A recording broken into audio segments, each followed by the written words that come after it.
632 খ্রিস্টাব্দে নবী মোহাম্মদ সাল্লাল্লাহু আলাইহি সাল্লাম ইন্তেকাল করার পর মুসলমানদের সামনে বড় একটি প্রশ্ন আসে যে মুসলমানদের নেতা কে হবেন।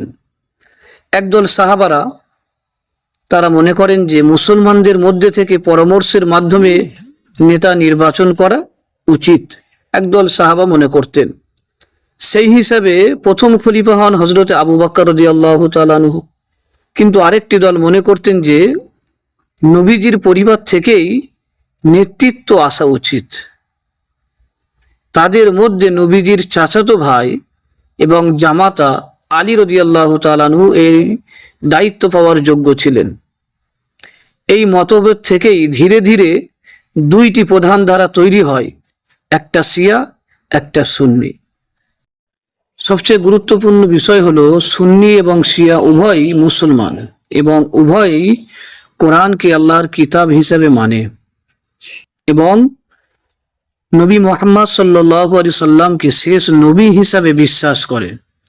পার্থক্য মূলত ইতিহাস এবং নেতৃত্বের বিষয়ে। এই দুটো জিনিস থেকেই পার্থক্য আরম্ভ।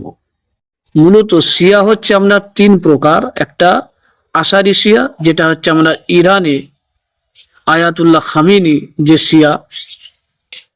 তারপরে এই আশারি শিয়া হচ্ছে আপনার প্রায় সুন্নিদের মতো। এই আশারি শিয়া মূলত আমাদের এই সুন্নি মুসলিমদের প্রায় হুবহু একই রকমই, দু একটা জিনিস আলাদা। তারপরে হচ্ছে আপনার ইসমাইলি শিয়া। এই ইসমাইলি শিয়া এরা হচ্ছে সম্পূর্ণ আলাদা। আর একটা হচ্ছে আপনার আছে জাইদি শিয়া। এই জাইদি শিয়া হচ্ছে আপনার প্রায় হুবহু ওই আমাদের মতনই ওদের নিয়ম কানুনগুলো।